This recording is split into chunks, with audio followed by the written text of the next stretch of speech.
unmuted. करुणामयी माँ प्रभु श्री अरविंद पाद पद्म अनंत कोटि प्रणाम जनाऊँगी। उपस्थित थिबा समस्त प्रज्ञा पथर यात्री भाई अपन मानक मोर विनम्र प्रणाम एवं अभिवादन जनाऊँगी।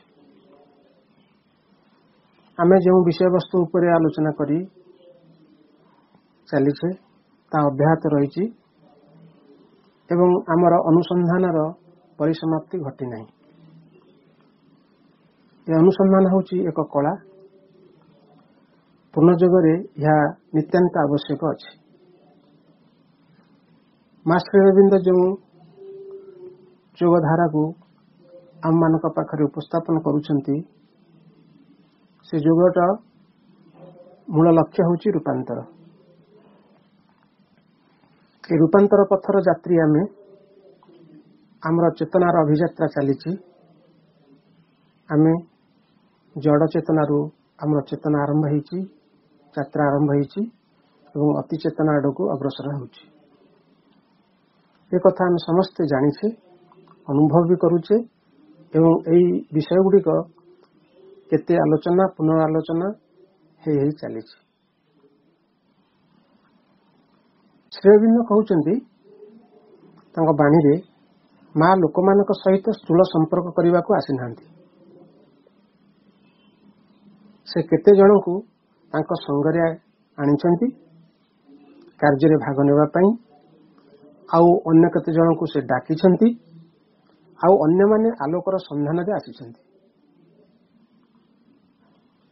तेणु आममानकर रोल कौन अच्छी आम एवटू अनुधान कर जानी परिबा। माँ डाकिछंती बोली आसीचु ना से आलोकर संधान रे आमे चलीचु ना माँ को सांगरे आमे आसीचु। आर यथार्थ उत्तर निजर अंतर्चेतना यदि आमे पचारिबा तार निश्चितता उत्तर आमे पाइबा। तेणु माँ श्री अरविंद समय रे तांकर आश्रम प्रस्तुत हैला तैयारी हैला। जो आश्रमटी तैयारी हैला ता पई किछि नियम कानून मध्य माँ प्रेस्क्राइब करदेले। से नियम कानून बेसी रखिलेनी मात्र 4टी। नो पॉलिटिक्स एठारे राजनीति हो पारिबो नहीं। नो स्मोकिंग एठारे धूमपान हो पारिबो नहीं। नो अल्कोहल ड्रिंकिंग एठारे मद्यपान हो पारिबो नहीं। आउ मध्य रखिदेले नो सेक्स। ये 4टा उपरे गुरुत्व देकी आश्रमर भित्तिभूमि ठिया हला। ये 4टी मिनिमम थिला रूल। आश्रम रे अविवाहित लोक रही परिबे पुरुष हंतु कि नारी। विवाहित लोक भी रही परिबे किंतु रात्रि रे गोटे कक्ष रे नारी और पुरुष रही परिबे नहीं। टोटाली ए डिसिप्लिन टा मेंटेन हेछि। रात्रि यापन करि परिबे नहीं। आमे सेही विषयटी गतकाली विशद भाव आलोचना करथिले। आउ सेतबेले मु प्रश्न रखिथिली जे कि 50 जन राज परिवार रु आसीथिले। माता गौतमी सेमानकु धरि आस्थिले। से लंडित मस्तक थिले गेरुआ वस्त्र पिंधिथिले आउ पादरे चली चली कपिल वास्तुरु वैशाली रे आसी पहुंचले।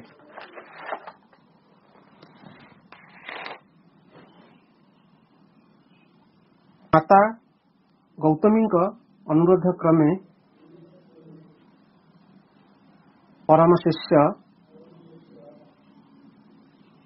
आनंद बुद्धदेव पाखरे प्रस्ताव रखिथिले ଏବଂ ବୁଦ୍ଧଦେବ ମଧ୍ୟ ତାଙ୍କ ପ୍ରସ୍ତାବକୁ ଶୁଣି ରାଜି ହୋଇଥିଲେ। ତାଙ୍କ ପାଖରେ 4ଟା ପ୍ରସ୍ତାବ ଥିଲା, ମୁଁ ଗତକାଲି କହିଥିଲି। ଆଉ ସେ ପ୍ରସ୍ତାବ ଅନୁଯାୟୀ ବିଚାର ଆଲୋଚନା ହେଲା ଅନ୍ୟମାନଙ୍କ ଶିଷ୍ୟଙ୍କ ମଧ୍ୟରେ। ସେଥିପାଇଁ 8ଟି ନିୟମ ପ୍ରସ୍ତୁତ କରାଗଲା। ଯେମିତି ଆଶ୍ରମ ତିଆରି ହେବା ପାଇଁ ଆମ 4ଟି ନିୟମ ତିଆରି ହେଲା, ସେତେବେଳେ ନାରୀ ଓ ପୁରୁଷ ଗୋଟିଏ ସଂସ୍ଥାରେ ରହିବା ପାଇଁ ସେତେବେଳର ଅବସ୍ଥା ବହୁତ ଭିନ୍ନ ରକମ ଥିଲା। 2500 ବର୍ଷ ତଳର କଥା। ଏ 2500 ବର୍ଷ ତଳେ ଏ ପୃଥିବୀର ଅବସ୍ଥା କ'ଣ ଥିଲା ଆମମାନେ ଅନୁମାନ କରିପାରିବା ନାହିଁ, କାରଣ ନାରୀ ପୁରୁଷ ଭିତରେ ବହୁତ ପ୍ରଭେଦ ଭାବ ଥିଲା। କାରଣ ମା ଯେତେବେଳେ ଆଶ୍ରମରେ ଏ ନାରୀ ପୁରୁଷର ପ୍ରଭେଦକୁ ଉଠାଇବା ପାଇଁ ଝିଅମାନଙ୍କୁ ହାଫ୍ ପ୍ୟାଣ୍ଟ ପିନ୍ଧାଇଥିଲେ, ସେତେ ମଧ୍ୟ କେତେ ଗୁଡ଼ିକ ସମାଲୋଚନାର ପାତ୍ର ହୋଇଥିଲେ। ତେବେ ଯାହା ହେଉନା କାହିଁକି, ସେଇଭଳି ଆଶ୍ରମ ଯେଭଳି ନିୟମ ରଖାଗଲା, ସେଇଭଳି ମଧ୍ୟ ବୌଦ୍ଧ ଭିକ୍ଷୁକମାନଙ୍କ ପାଇଁ ମଧ୍ୟ 8ଟି ନିୟମ ପ୍ରଣୟନ କରାଗଲା। ଏ 8ଟି ନିୟମ କ'ଣ ଥିଲା ମୁଁ ପଢ଼ି ଦେଉଛି। ଆ ସହିତ ସଂଯୁକ୍ତ ଅଛି ନା ନାହିଁ ମାଙ୍କ ଧାରାରେ, ତାକୁ ମଧ୍ୟ ଆମେ ବିଚାର ଆଲୋଚନା ଭିତରକୁ ସେଲ୍ଫ ଆନାଲିସିସ୍ ଆମେ ନିଜେ କରିବା। ତା ଭିତରେ ପ୍ରଥମ ନିୟମଟି ଥିଲା, ଜଣେ ଭିକ୍ଷୁଣୀ ସର୍ବଦା ଭିକ୍ଷୁକୁ ସମ୍ମାନ କରିବେ। ଭିକ୍ଷୁଣୀ ବୟସରେ ବରିଷ୍ଠ କିମ୍ବା ନିର୍ବାଣ ମାର୍ଗରେ ଅଧିକ ଶ୍ରେଣୀ ହୋଇଥିଲେ ମଧ୍ୟ ଭିକ୍ଷୁକୁ ସମ୍ମାନ କରିବେ। ସେ ସମୟର କଥା। ଏଠି ଏମ୍ଫାସିସ୍ ଦିଆହେଇଥିଲା କାହାକୁ ନା ଭିକ୍ଷୁମାନଙ୍କୁ ଦିଆହେଇଥିଲା ଯେ ଭିକ୍ଷୁଣୀମାନେ ଭିକ୍ଷୁକଙ୍କୁ ସମ୍ମାନ ଦେବେ। ଏ ସମ୍ମାନ ବୋଧର କାର୍ଯ୍ୟକ୍ରମ, କାରଣ ସେମାନେ ନ୍ୟୁଲି ଏଣ୍ଟ୍ରି କରୁଛନ୍ତି, ଏମାନେ ଆଗରୁ ଅଛନ୍ତି, ତେଣୁ ସେ ତାଙ୍କୁ ସମ୍ମାନ ଦେବେ ବୋଲି ପ୍ରଥମ ନିୟମରେ ଲେଖା ହେଲା।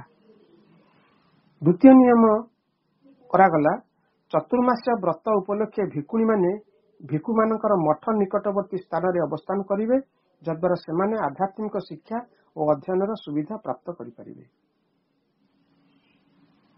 ଚତୁର୍ମାସ୍ୟା ହେଉଛି ବର୍ଷା ଦିନର କଥା, ଯେତେବେଳେ ସେ ବାହାର ଗ୍ରାମମାନଙ୍କୁ ଯାଇପାରିବେ ନାହିଁ ବର୍ଷା ସିଜନ ହେତୁ।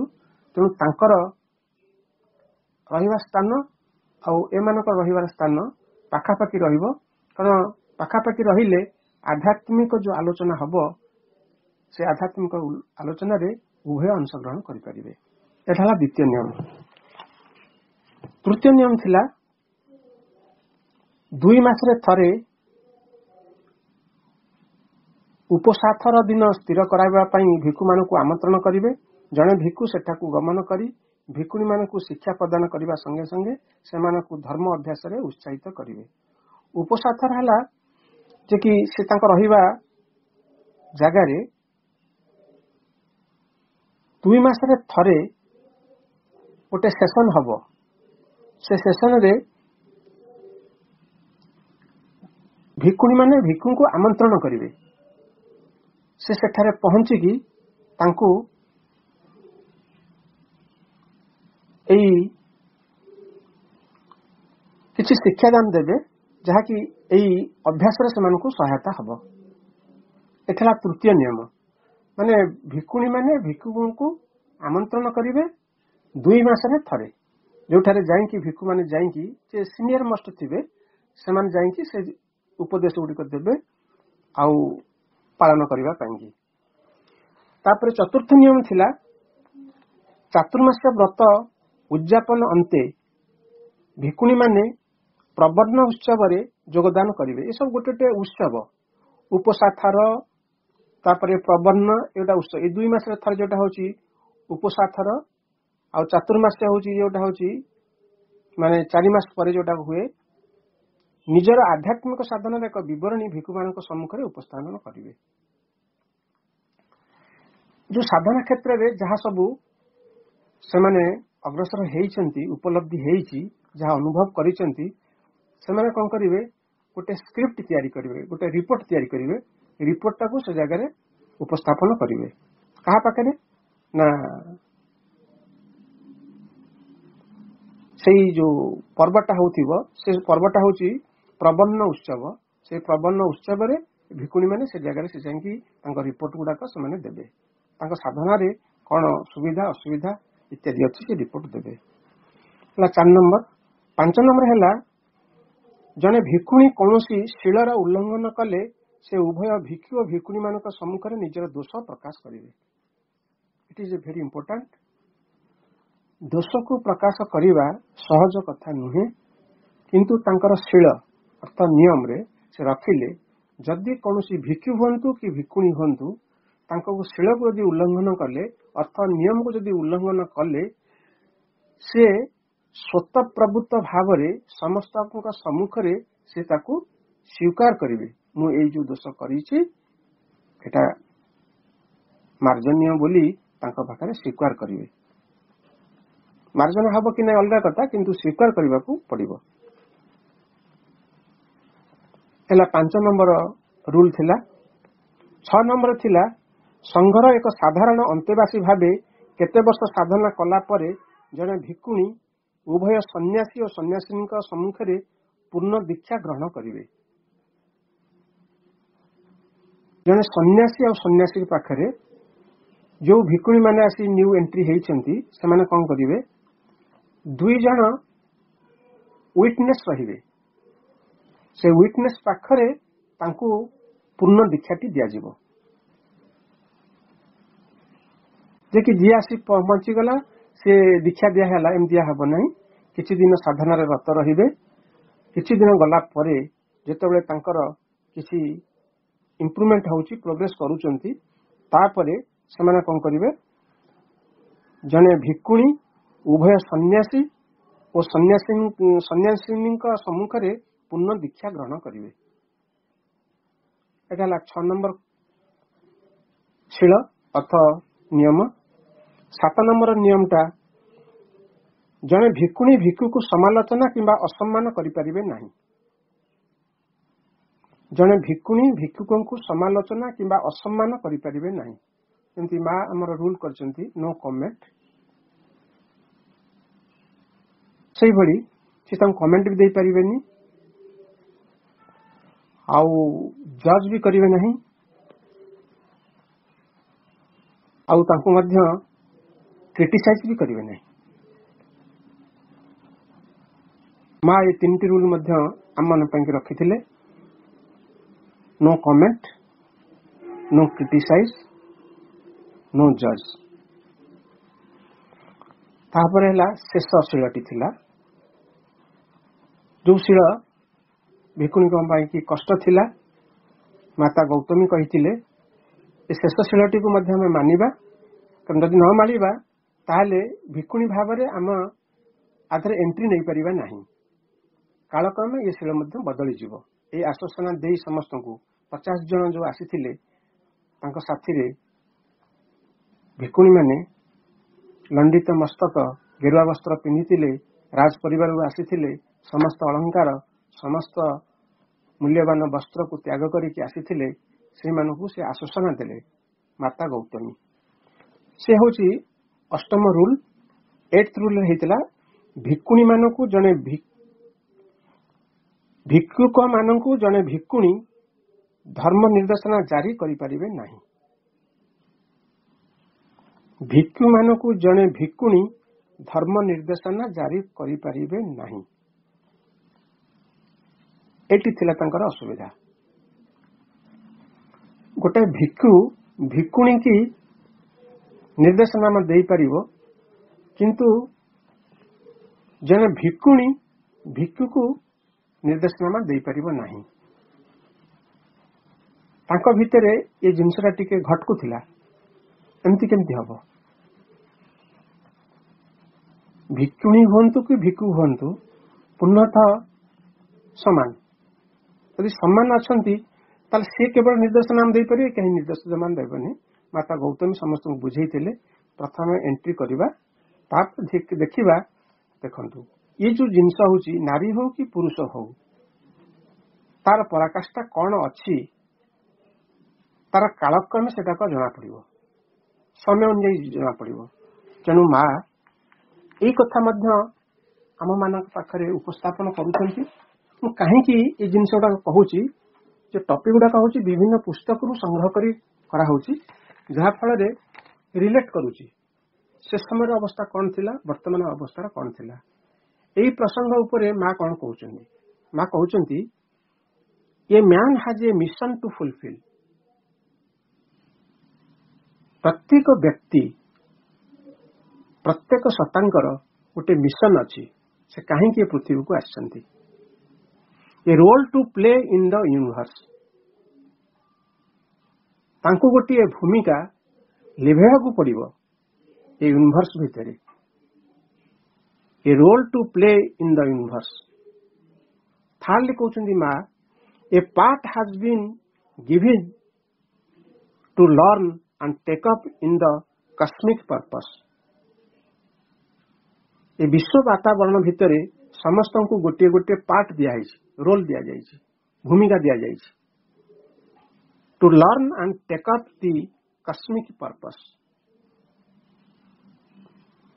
ए कॉस्मिक भितर आम जो पृथ्वी जागतिक पृथ्वी भितर आम रहीचे तार भितर आमको गोटे गोटे शिक्षा करने पड़ो कौ भूमिकाटा आम नवा जमी सिनेमा ड्रामा जमी भूमिका नि जाए हिरो हिरोइन जमती कि कैरेक्टर रोल भिलियन एभली जमी रोल दि जाए आमको से भाया गोटे रोल भूमिका लिभेवाक पड़ो आ से भूमिका को शिक्षा को पड़ो a part which he alone is capable of executing and none other से जो भूमिका से जो पार्ट से जो रोल टा नब जमती कि से केवल ही से भूमिका से रोल टा नहीं पारिबो ता व्यतिरेक अन्य से भूमिका को नहीं पारिबे नहीं ताको से शिक्षा करिया को पड़िबो सेटा होची that is the mission to fulfil this he has to learn and acquire through life experience ये जो जिनसा को शिखा को पड़ो लर्न करने पड़ो से रोलटा को मत नवा पड़ो मो छड़ा आउ से रोलटा कहीं करें ना से को ता लाइफ भीतर ताको शिखा को पड़ो दैट इज टू से not in one life but in life after life हाँ एवटू आम डाउट क्लियर कर दौरान दैट इज टू से कहुई नॉट इन वन लाइफ गोटे जीवन काल भितर नुहे एमती अनेक जीवन नवाक पड़ो से जिनसा शिखा पड़ो जे man has a mission to fulfil तार मिशन कौन अच्छी फुलफिल करने को अच्छी से जो रोल नब से रोल को अन्य कहीं नहीं पारे ना a part has been given to learn and take up in the cosmic purpose तापर कहउचंती माँ in fact that is the meaning of the chain of lives that individual has to pass through माँ कहते से हूँ जीवानुक्रम लाइफ आफ्टर लाइफ गोटे जो chain रही से हूँ चेन रो महत्व in fact that is the meaning of the chain of life that individual has to pass through प्रत्येक व्यक्ति गोटे जीवन पर आउ गोटे जीवन अतिक्रम कर चली जिनस को जानापी अनुभव करने पर जिनस पर्याय को आम जा जे कि प्रभु श्री अरविंद माँ पुस्तक कहीदेले ये समस्त यूनिवर्स जो प्ले चली से प्ले सी होचंती राइटर भगवान परम ब्रह्म से होचंती राइटर से होचंती निजे डायरेक्टर से डायरेक्शन देकी से कार्य करुचंती से मध्य भिन्न भिन्न रूप नहीं कि एक्टर हिसाब से काम करुचंती से जदि निजे राइटर निजे डायरेक्टर एवं निजे एक्टर ताल आ कोट रहिला से ड्रामाटिक स्क्रिप्ट को लिखिचंती स्क्रिप्ट को डायरेक्शन दउचंती स्क्रिप्ट रो से निजे रोल करुचंती ताल से रोल करता व्यक्ति किए आम माने कना भिन्न भिन्न रूप से आम पाखे उपस्थापन होती भिन्न भिन्न मुखा पिंधिकी बस जिनस को रियलाइज करने की माँ श्री अरविंद अनेक चेष्टा अनेक प्रयास जारी रखिंट किंतु आमे ताको बुझिबा समर्थ ना तांकर पुस्तक अनेक बार पढ़ुचु आलोचना अनेक बार करुचु सबु किछि करि सारला परे मध्य ଠିକଣା ସମୟରେ ସେ ଜିନିଷଟାକୁ ଆମର ମନେ ପଡୁନାହିଁ। ଏହା ହେଉଛି ମଣିଷର ଗୋଟିଏ ବଡ଼ ବ୍ୟତିକ୍ରମ। ବ୍ୟତିକ୍ରମ କଣ ମୁଁ ସରଳ ଭାଷାରେ କହୁଛି। ଧରନ୍ତୁ ମୋତେ ଆପଣମାନେ ଆଜି ଦାୟିତ୍ୱ ଦେଇଛନ୍ତି ଆଲୋଚନା କରିବା ପାଇଁ। ଏଠାରେ ତ ମୁଁ ମୋ କଥା କହୁନାହିଁ। ଏ ସ୍କ୍ରିପ୍ଟ ହେଉଛି ମା ଶ୍ରୀ ଅରବିନ୍ଦଙ୍କର ସ୍କ୍ରିପ୍ଟ। ସେ ସ୍କ୍ରିପ୍ଟଟାକୁ ମୁଁ ସଂଗ୍ରହ କରି ଆପଣମାନଙ୍କ ପାଖରେ ଉପସ୍ଥାପନ କରୁଛି। ଏ କ୍ରେଡିଟର ସେୟାର କିଏ ନେବେ? ମା ଶ୍ରୀ ଅରବିନ୍ଦ ନେବେ, ଭଗବାନ ନେବେ, ନା ମୁଁ ନେବି? ମୋ ସପକ୍ଷରେ ଆପଣ ମେସେଜ ପଠେଇବେ, ମୋ ବିପକ୍ଷରେ ମଧ୍ୟ ମେସେଜ ପଠେଇବେ, ଆର କିଛି ଯଥାର୍ଥତା ନାହିଁ। କାରଣ ତାଙ୍କର ସ୍କ୍ରିପ୍ଟକୁ ସେ ନିଜେ ଭିନ୍ନ ମୁଖା ପିନ୍ଧିକି ତାଙ୍କରି ପାଖରେ ପରିପ୍ରକାଶ କରୁଛନ୍ତି। ଏହାର କାରଣ କ'ଣ? ଏହି ସମ୍ବନ୍ଧୀୟ ତଥ୍ୟ ଗୁଡ଼ିକକୁ ଆମେ ଆବିଷ୍କାର କରିବା। ଆଜିର ବିଷୟବସ୍ତୁ ମଧ୍ୟ ସେହିଭଳି ଗୋଟିଏ ରଖାଯାଇଛି। ସେୟାକୁ ଆମେ ପୁଙ୍ଖାନୁପୁଙ୍ଖ ଭାବରେ ଆଲୋଚନା କରିକି ଧୀରେ ଧୀରେ ଅଗ୍ରସର ହେବା। ତେଣୁ ଏ ଯୋଗ କୌଣସି ଏକ ପ୍ରଶଂସା ପାଇଁ ନୁହେଁ। ଆମେ ଯେଉଁ ଯୋଗ ସାଧନା କରୁଛେ ଫର ଦି ଟ୍ରାନ୍ସଫର୍ମେସନ ପାଇଁ ଆମେ ଯୋଗ ସାଧନା କରୁଛେ। ଆମେ ଯାହା ଖୋଜୁଛେ, ଯାହା ଅନୁସନ୍ଧାନ କରୁଛେ, ଯାହା କହୁଛେ ଆମେ ଏ ଅନୁସନ୍ଧାନର କଳା ବୋଲି, ସେ ଅନୁସନ୍ଧାନ କଳା ଆମ ପାଖରେ କ'ଣ ଅଛି? କାରଣ ଆମକୁ ଗୋଟେ ଏହସାସ ଆସିବ ଯେ କି ଅନୁଭବରେ ଆସିବ ଯେ କି ପ୍ରକୃତରେ ଏମିତି କଥା କିଛି ମା ପ୍ରଭୁ କହୁଛନ୍ତି ଯୋଉଟାକୁ ଆମେ ମାନିବାକୁ ପଡିବ, ଆମର ଜୀବନର ଅନୁଭୂତିରେ ଆଣିବାକୁ ପଡିବ, ଜୀବନର ଆଚରଣରେ ଆଣିବାକୁ ପଡିବ। ତେଣୁ ବ୍ୟକ୍ତି ଯିଏ ବର୍ତ୍ତମାନ କହୁଛି ଆଉ ବ୍ୟକ୍ତିମାନେ ଯେଉଁମାନେ ଶୁଣୁଛନ୍ତି ତାଙ୍କ ଭିତରେ ଡିଫରେନ୍ସ କ'ଣ ରହିଛି? କିଛି ବି ଡିଫରେନ୍ସ ନାହିଁ। କିନ୍ତୁ ଗୋଟେ ମାନସିକ ତତ୍ତ୍ୱ ଆମକୁ ଡିଫରେନ୍ସ କରୁଛି। କାହିଁ କରୁଛି? ସାମ୍ନାରେ ଠିଆ ହେଇଛନ୍ତି ସ୍ପିକର, ସ୍ପିକରଙ୍କ ସମ୍ମୁଖରେ ବସିଛନ୍ତି ଅଡିଏନ୍ସ। କେବଳ ସ୍ପିକର କେବେ ଚାହୁଁଛି ସେ ଅଡିଏନ୍ସ ଭିତରେ ବସିକି ସେ କଥା ଶୁଣିବ ବୋଲି? ସତରେ ଯେମିତି ଆମ ଗ୍ରେଡେସନ ହେଇଯାଉଛି। ମୁଁ ଯଦି ସ୍ପିକର ହେଇଗଲି ତାହେଲେ ମୋ ପ୍ରତି ସମ୍ମାନ ଯୋଜନା ଆଉ ଯାହା ଅଛି ସେଟା ସବୁ ଅଲଗା। କାରଣ ମୁଁ ଆଉ ଗୋଟିଏ ମୋର ସତରେ ଯେମିତି ସମ୍ମାନ ହାନି ହେଇଯିବ। କୋଉଠି ବସିବା ପାଇଁ କି? ନା ଅଡିଏନ୍ସ ଭିତରେ ବସିବା ପାଇଁ କି ମୋ ସମ୍ମାନ ହାନି ହେଇଯିବ। ଯଦି ମୁଁ ଅଡିଏନ୍ସ ଭିତରେ ବସିବି ତାହେଲେ ମୋ ଠାରୁ ଉଚ୍ଚ କୋଟିର କିଏ ଯଦି ସ୍ପିକର ଥିବେ ତାହେଲେ ମୁଁ ସେଠି ବସିପାରିବି। ଏ ବୋଧଟା ମା ଶ୍ରୀ ଅରବିନ୍ଦ ଆମ ଭିତରୁ କାଢିବା ପାଇଁ କି ଆପ୍ରାଣ ଚେଷ୍ଟା କରୁଛନ୍ତି। କିନ୍ତୁ ଆମେ ମନୁଷ୍ୟ, ଆମେ ପ୍ରିଟେଣ୍ଡ କରୁଛୁ ଆମେ ମଣିଷ ନୁହଁ ବୋଲି। କିନ୍ତୁ ମା କହୁଛି do not pretend, you are human.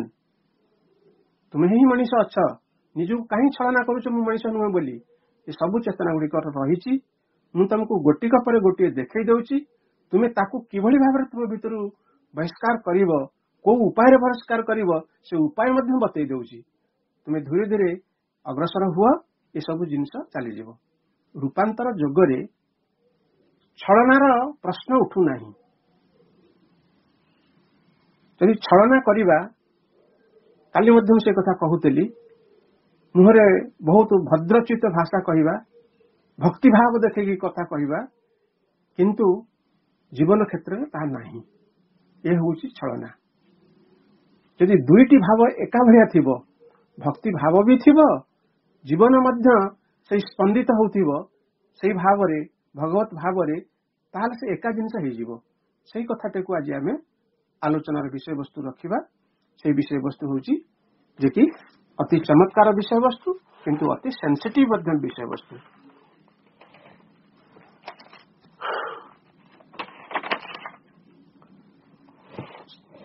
ଯେ କି if you truly want to follow the path and practice yoga, you must not do it for appreciation or honor।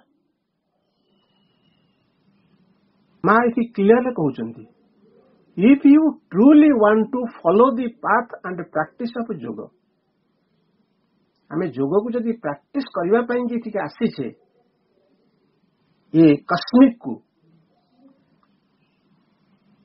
आम ट्रांसजेंडर तो ना कस्मिक रे अच्छे ये कस्मिक रे तो इगो एंड इग्नोरेंस काम करुची यदि इगो एंड इग्नोरेंस को आम काम करुची ताकू तो आम निश्चित भाव में भेटुचु प्रति मुहूर्त भेटुचु तेणु तार जालरू आम किभली खसिबा तापाई तो उपाय अच्छी सेटा हुई तो जोग if you truly want to follow the path and the practice of जोग you must not do it for appreciation or honour ये साधनाटा कौन एप्रिसिएशन कि आ ऑनर कि साधना हो कि किंतु आमे तादर मजगुल हो जाउछु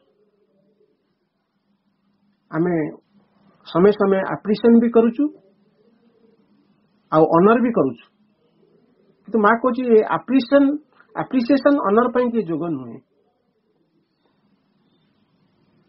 भारतर प्रधानमंत्री जवाहरलाल नेहरू आश्रम प्लेग्राउंड रे बसचंती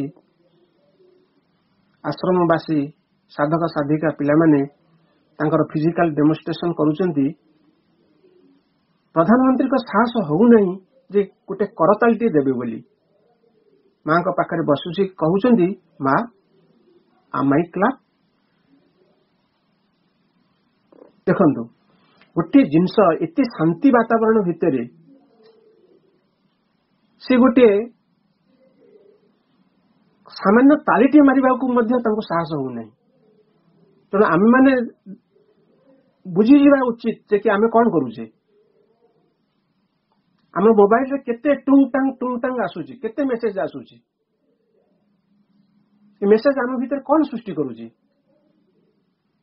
ये मेसेज से हमको उत्साह सृष्टि करूची ना अन्य किसी सृष्टि करूची मु तार उदाहरण रे गोटे कथा कहूची गोटे परिवार रे दुईटी पिला गोटे क्लास रे पढुतिले गोटे पिला बहुत नंबर रखी पास कला आउ गोटे पिला बहुत कम रखिकी पास कला बहुत नंबर रखी पिला को बहुत एप्रिसिएशन आसिला बहुत कम रखा पिला अवस्था कौन होती ये देखते तेणु पूर्णांग शिक्षा से ग्रेडेसन उठे दि जाए जो भाई भौणी मैंने अनुष्ठान करिसेंती आ ग्रेडेसन रखुचंती से की अवस्था होथिबो सेई गुड़िक केवल अनुध्यान जिनस अनुभव जिनस तेणु आम मैंने केते सतर्कता अवलंबन करवा आम ही जापर you must not do it for appreciation honour second point रे मां कहउचंती whether people appreciate you or do not appreciate you it is of absolutely no importance तुमको appreciate करूचंती किंबा appreciate करू नाहंती आधे कौन सी इंपोर्टेंस नहीं you may tell yourself that the further you are from men foreign to the ordinary of being the less people will appreciate you quite naturally because they will not understand you and I repeat it has absolutely no importance आर अर्थ होची you may tell yourself तुम निजे को कह that the further you are from men ये समस्त लोकलोचन गहली भितर तुम बहुत दूर को चलीगल जे तुमको लोकलोचन कहीं जापर कि देखिपर कि तुम सहित कथबार्ता हो तुम गोटे फरेनर भाया रही foreign to the ordinary of being तुम साधारण लोक हिसाब से गोटे फरेन हिसाब से तुम जीवन यापन कल the less people will appreciate you तुम कौन हम एकदम खूब कम लोक तुमको एप्रिशिएट करेंगे तुम सामना सामने जी हेले हुए तो से एप्रिशिएट करि पारंती मां कहछनी क्वाइट नेचुरली एटा नेचुरल कथा तुम बेसी लोक सहित मिसुना तुम बेसी लोक एप्रिशिएट करूना तुम कम लोक सहित मिसुच तुम कम लोक एप्रिशिएट करूचंती because they will not understand you से माने तुमको जानी नाहंती repeat it has absolutely no importance ମୁଁ ପୁନରାୟ ତୁମମାନଙ୍କୁ କହୁଛି ଏ ଆପ୍ରିସିଏସନ କରିବା କି ଆପ୍ରିସିଏସନ ଅନର କରିବା ଆଧରେ କୌଣସି ଗୁରୁତ୍ୱବୋଧ ନାହିଁ। କାରଣ ଇଏ ଯୋଗ ହେଉଛି ଟ୍ରାନ୍ସଫର୍ମେସନ। ଏ ଟ୍ରାନ୍ସଫର୍ମେସନ ଯୋଗରେ ଚେତନାର ରୂପାନ୍ତର। ମୁଁ ବାରମ୍ବାର କହୁଛି ଚେତନା କହିଲେ କହେ ଚେତନା ପ୍ରାଣିକ ଚେତନା, ମାନସିକ ଚେତନା, ଶାରୀରିକ ଚେତନା, ଏ ସବୁ ଚେତନା କେତେ ଗୁଡେ ସେଲରେ ତିଆରି ହେଇଛି। କୋଟି କୋଟି ସେଲ ଭିତରେ କୁ ନେଇ ଯୋଉ ଚେତନା ତିଆରି ହେଇଛି, ଏ ସେଲ ଭିତରେ ଡିଫର୍ମେସନ ଗୁଡାକ ରହିଛି। ସେଇ ଡିଫର୍ମେସନ ଗୁଡାକ ସେଲ ଭିତରୁ କାଢିବାକୁ ପାଇଁକି ମା ଶତ ପ୍ରାଣ ଚେଷ୍ଟା କରୁଛନ୍ତି। ସେଥିପାଇଁ କି ଆମକୁ ଲାଇଫ ଆଫ୍ଟର ଲାଇଫ ଗୋଟେ ଚେନ୍ ହିସାବରେ ଆମକୁ ଯିବାକୁ ପଡୁଛି। ଆଶ୍ରମରେ ଜଣେ ସାଧକ ଆସି ମାଙ୍କୁ କହୁଛନ୍ତି, ମା ଅମକ ସାଧିକାଟି କ୍ଷୀର ଚୋରି କରି ପିଇ ଦଉଛି। ମା ତ କହୁଛନ୍ତି ଯେ କି ସେ ତାର ଏ ପ୍ରଥମ ଜନ୍ମ ମଣିଷର, କାହିଁକିନା ପୂର୍ବ ଜନ୍ମ ସେ ବିରାଡି ଥିଲା, ତାର ଅଭ୍ୟାସ ଥିଲା କ୍ଷୀର ପିଇବାଟା, ଏବେ ସେ ପିଉଛି। ତାହେଲେ କଣ ଜିନିଷ ହେଇଛି? ସେ ସିନା ମା ଜଗତ ଜନନୀ ତ୍ରିକାଳଦର୍ଶୀ ଏଟା ସେ ଜାଣିପାରୁଛନ୍ତି, କିନ୍ତୁ ଆମମାନଙ୍କ ସେଟା ବୁଝିପାରିବା। ଗୋଟେ ଲୋକ ଭୁଲ କରୁଛି, କାହିଁକି ଭୁଲ କରୁଛି, ତା ଚେତନାରେ କଣ ଅଭାବ ରହିଛି, ସେଥିପାଇଁ ସେ ଭୁଲ କରୁଛି, ଆମେ ତାକୁ ତ କେବେ ଅନୁସନ୍ଧାନ କରିନାହିଁ। ଯଦି ଅନୁସନ୍ଧାନ କରିପାରନ୍ତେ ତାହେଲେ ନିଶ୍ଚିତ ଭାବରେ ଆମେ ଜାଣିପାରନ୍ତେ କୋଉ ଅବସ୍ଥା ନେଇକି ସେ ଚୋରି କରୁଛି, କୋଉ ଅବସ୍ଥା ନେଇକି ସେ ମିଛ କହୁଛି, କୋଉ ଅବସ୍ଥା ନେଇକି ସେ ବିଭିନ୍ନ ପ୍ରକାର ଅନ୍ୟାୟ ଅସତ୍ କାମ କରୁଛି, ସେ ଜିନିଷ ଜାଣିବା ପାଇଁ କି ଆମର ମଧ୍ୟ ସାମର୍ଥ୍ୟ ନାହିଁ। ମା ତାକୁ ସେଥିପାଇଁ କହୁଛନ୍ତି ଇଟ୍ ହାଜ୍ ଆବସଲ୍ୟୁଟଲି ନୋ ଇମ୍ପୋର୍ଟାନ୍ସ। ତୁମକୁ କିଏ ଆପ୍ରିସିଏସନ କରନ୍ତୁ କିମ୍ବା ତୁମକୁ ନିନ୍ଦା କରନ୍ତୁ, ଆଧାର କୌଣସି ଗୁରୁତ୍ୱ ନାହିଁ। ତା ପର ପର୍ଯ୍ୟାୟ ମା କହୁଛନ୍ତି ଆମର ଜୀବନର ଲକ୍ଷ୍ୟ କଣ? Two କନସ୍କ୍ରିଏଣ୍ଟ ୟୋରସେଲ୍ଫ two the divine life.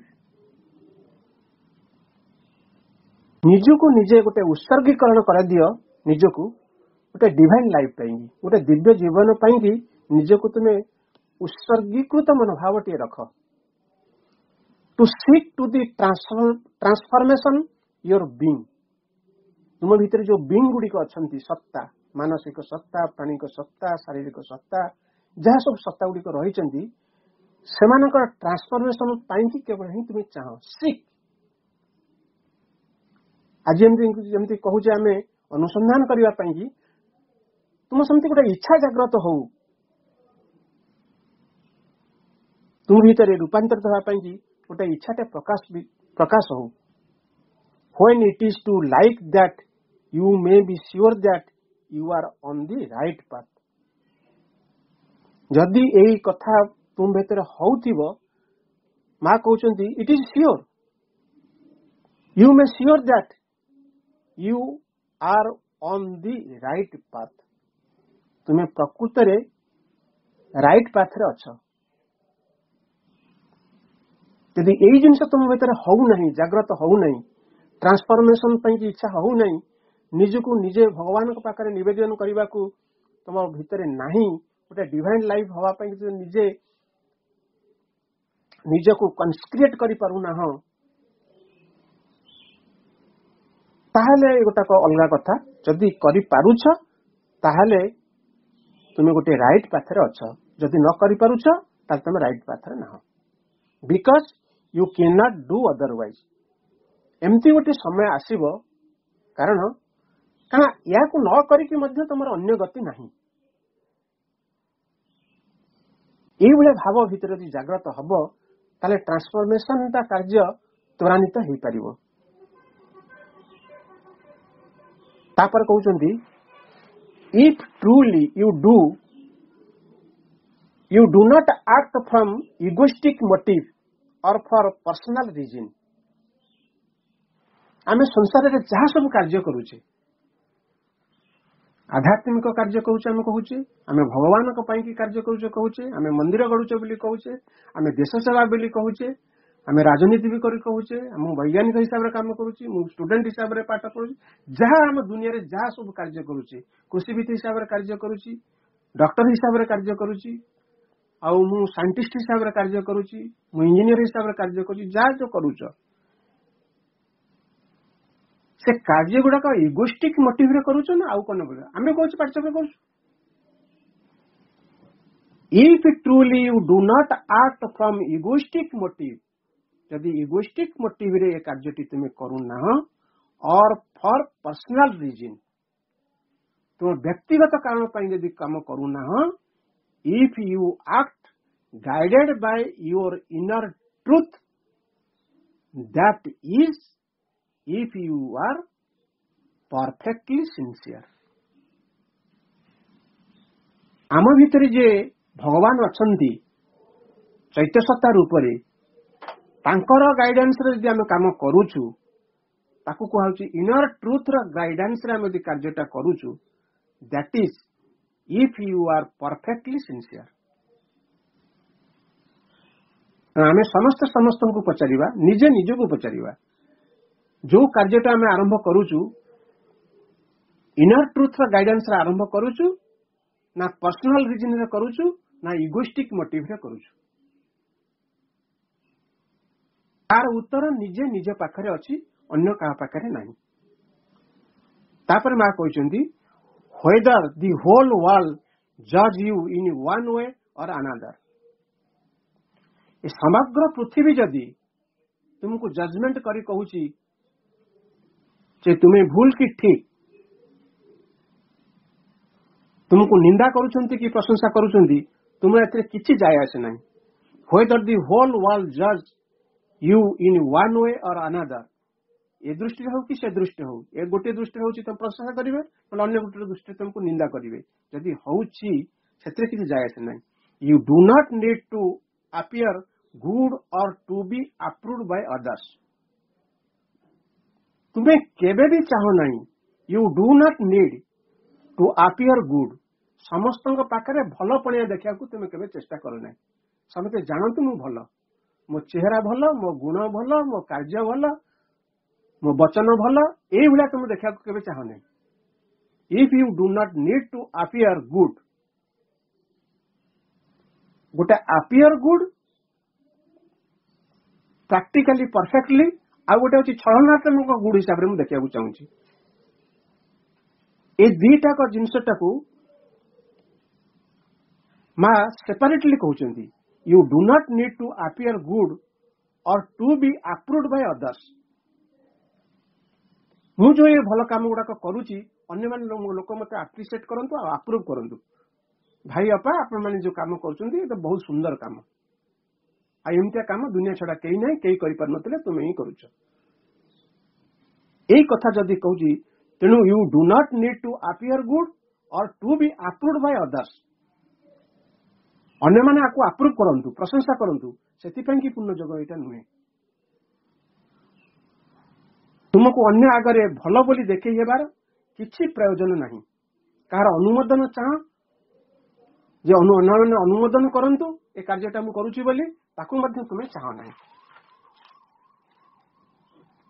when you are in harmony with your true consciousness तार हार्मोनी ता कोट रहइबो निजे आ निज भीतर थिबा जो ट्रू कॉन्शियसनेस जो भगवान अछंती तांको भीतर हार्मोनी रहया पई कि मा कहउचंती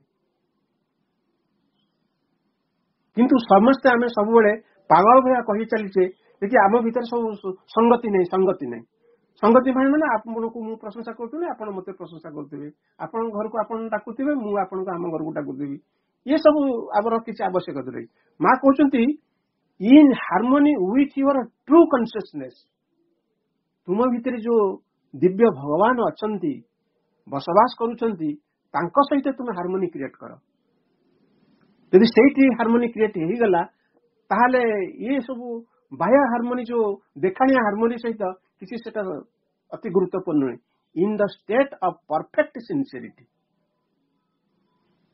इन the state of appreciate a perfect sincerity यदि परफेक्ट सिंसियरिटी भितरे इनर बीइंग सहित तुमरो यदि हार्मनी हे जीवो मु तमु गोटे उपहार देली तुमे मते गोटे रिटर्न उपहार दबो मु तम घर को तरकारी टिके देली तुमे आम घर को टिके तरकारी दबो कारण मु कहा कामे कार किछि ऋण रखु नै ए जो भावनाटा रहउची ये ट्रू हार्मोनी नुहे।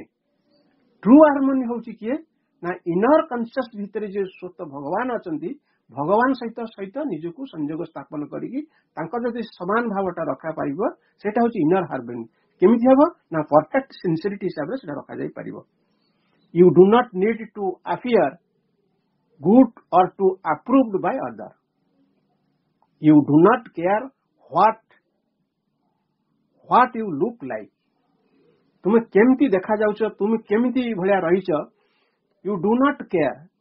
तुम कौन लोक पसंद करुचंती कि पसंद करू नांदी सेति पई कोनोसी केयर तुम नवा की दरकार नहीं।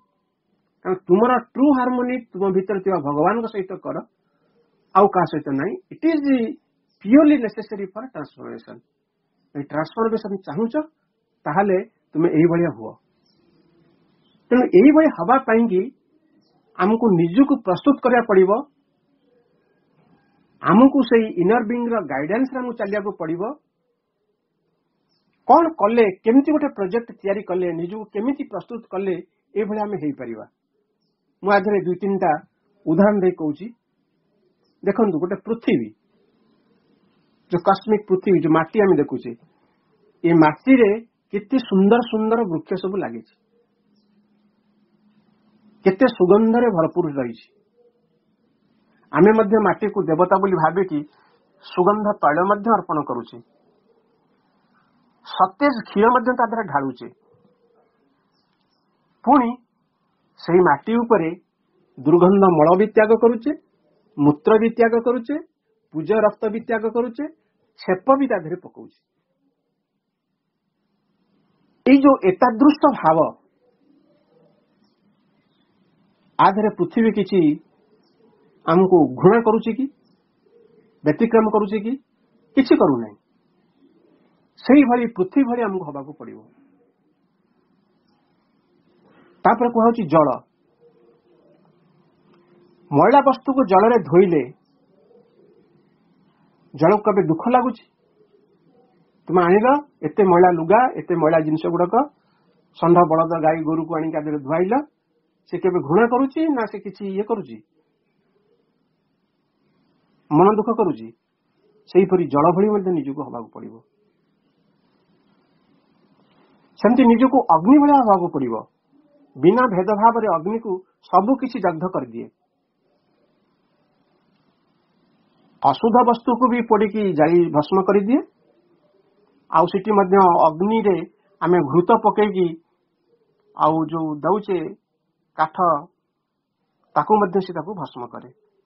बिना द्विधारे बिना भेदभाव रे अग्नि सबु जाक दग्ध करि पारे। वायु मध्य सबु प्रकार गंध को वायु बहन करिने, सुगंध हो का दुर्गंध हो से सबु बहन करि नब। से भलिया हमको पृथ्वी भलिया हवा पड़िबो, हमको जल भलिया हवा पड़िबो, हमको अग्नि हवा पड़िबो, हमको मध्य वायु हवा पड़िबो। याधरे गोटे छोटिया स्टोरी टे कहिकी एटा बंद करबी। छोटिया स्टोरी होची जेमति कि क्रोध को, घृणा को, विद्वेष को किभली भाव रे आम भितरे दमन करि पारिबा कि ताको परिवर्तन करि पारिबा। मा ऊपर तो विशेष भाव रे हमको जे कहिसंती सेगुडी को आम समस्त मुखस्थ कर देथिबा जे कि चेंज परिवर्तन, जे कि घृणा को सामंजस्यता रे, ईर्ष्या को उदारता रे, अज्ञान को ज्ञान रे, अंधकार को आलोक रे, मिथ्या को सत्य रे, दुष्टता को शिष्टता रे, युद्ध को शांति रे, भय को निर्भीकता रे, अनिश्चितता को निश्चितता रे, संदेह को विश्वास रे, विभ्रांति को व्यवस्था रे, पराजय को विजय रे। ये सब कथा गुड़ा आम जानूचे। जमी क्रोध गोटे रही आम किभली भाव में करिपरिबा। प्रभुंकर सेमती गोटे इनसीडेंट्स घटी थिला जोटी की प्रभु जेतबेले वंदे मातरम आर्टिकल सब लेखुचंती वंदे मातरम पत्रिका पाई की से जगह कौन है ना जड़े तांको पाखरे रहुथिले सुधीर कुमार। तांको बहुत जोरे ज्वर होता है, मलेरिया ज्वर होता है। 2 मास काल से छटपट होता प्रभु आनी पाखे रखिले। से आर्टिकल को टाइप करके तले आनी रखुचंदी से तले शोइचंदी एवं बांती करके सब जाक भिजिगला। प्रभु उठिक आसिले तांकु मुह पोछा धुआ धुई करदेले पानी टिके पीवा को देले टिके भी शब्द कहना तू मुझे एत गुड़ा कष्ट कर लिखी तू आपको सब नष्ट करदेलु किछि हुंचु कहले नहीं। जदि यही जिनस आम घटी था आम केते क्रोधित होइतंतु तार किछि कल्पना नहीं।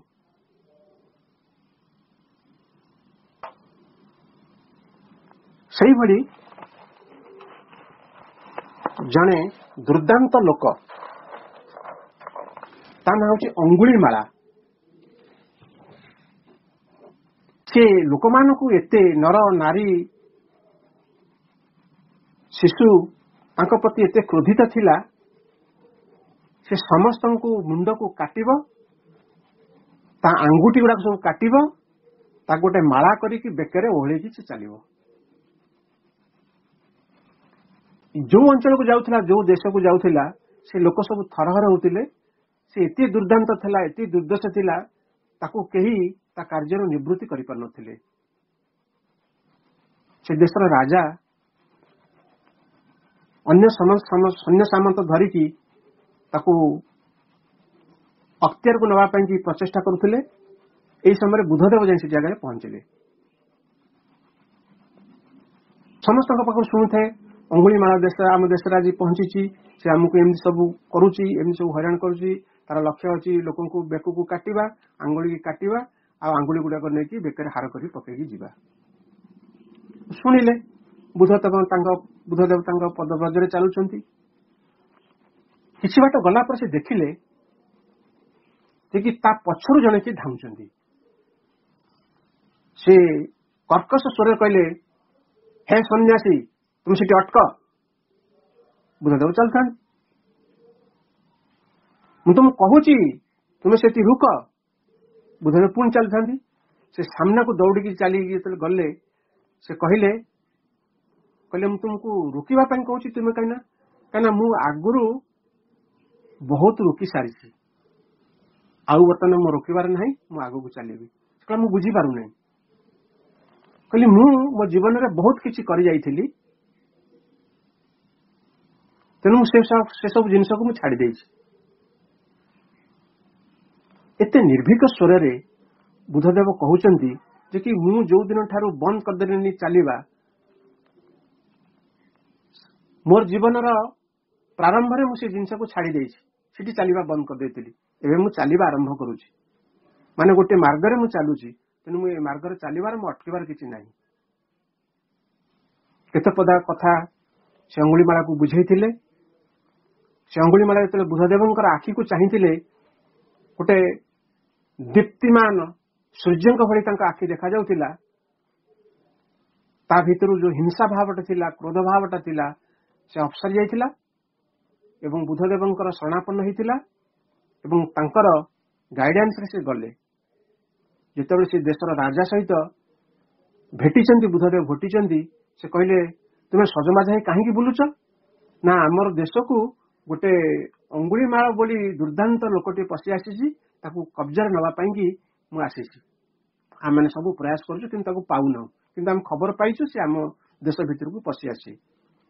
बुधदेव हाथ आंगुठी देखिए कहते तुम्हें जहाँ खोजुच ये होचंती से राजा बहुत चमत्कार हो गले विहलित हो गले अविश्वास भीतर आसला कौन यही दुर्दांत ना हाँ जदि गोटे दुर्दांत लोक को से जीवन स्रोत भितर प्रवेश कर आनी पारुछंती तेणु मां श्रीअरविंद केते ना केते एई भली लोकन को जे कि साधारण जीवन पथरे आनिबा को से प्रचेष्टा जारी न करिसंती आमे से गोटी गोटी जिनस को आम अध्ययन करवा आम निश्चित भाव तार दृष्टांत गुड़िक आम पाखे आसी पहुंचब। तेणु जो कथा गुड़िक से कहले जे कि क्रोध को कौ भाव आम रखिबा केवल आम पढ़िले हम ना से घृणा भाव को केमिति सामंजस्यतार परिणत हम तापाई कि रूट रिजिन टाक आम काढ़ा पड़ो। जदि रिजन टा न काढ़ी पारिले ताले से प्रयोग केमती करवा। तेणु श्री अरविंदर जोगर आउ गोटे ना हूँ प्रयोगात्मक जोग। एबे समय आसी जाइए निश्चित भाव में आम समस्त अनुध्यान करुचे आउ वाचनिक भाषा कहबार किसी ना जहाँ जानी सारे जहाँ शुणी सारे जहाँ कही सारे जहाँ आलोचना कर सारे ताकू किभली भाव में जीवन पथरे प्रयोग करवा तापाई कि कौन कौन सबू पंथा नियम एवं सूत्र सब रही ताकू आविष्कार करी वर्तमान समाज रे प्रयोग करिवार समय आसी जाइए। तेणु समय हो जाइए यही कथा तो आमर जारी रही परवर्ती समय जो पाइबा ये कथा सब आलोचना करवा।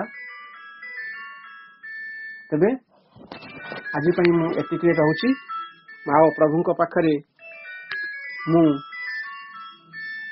समर्पित आज आलोचना को करुची एवं समस्त मोर विनम्र प्रणाम जनाऊँची। माँ प्रभु को मो विनम्र प्रणाम जाऊँची। वंदे मातरम।